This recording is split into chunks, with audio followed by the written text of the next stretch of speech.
It was a dreadful time for my parents. They could see their baby wasting away in front of them, and they really didn't know why.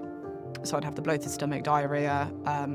At one point, my mum did say to me that there was a point that I couldn't hold myself up. Everything I ate was just going straight through me. I just wasn't growing in the way I should have done. It took about nearly 2 years to actually diagnose me. And then eventually they obviously did a blood test and then said, right, we've identified that she's got the antibody that is associated with celiac disease, so they did the biopsy. My mum says it was like when I was on a gluten-free diet. It was like I was a different child. You wouldn't, I mean, to look at me now, you would think you wouldn't have thought there was anything wrong. It sounds cliche, but it is a real life changer. It had its challenges. I mean, it has its challenges now, but I suppose as a kid, you feel more restrictions kind of thing because your mind can't quite adjust to it. So I think the gluten-free diet is definitely something that's improved.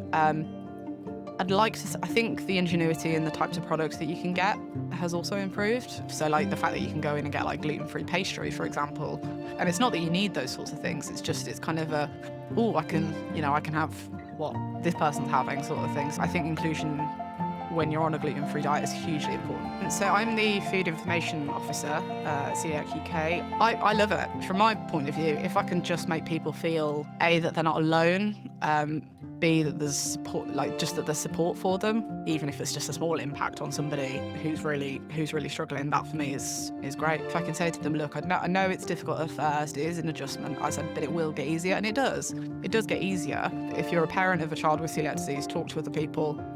If you know somebody that's been diagnosed with it, maybe talk to them.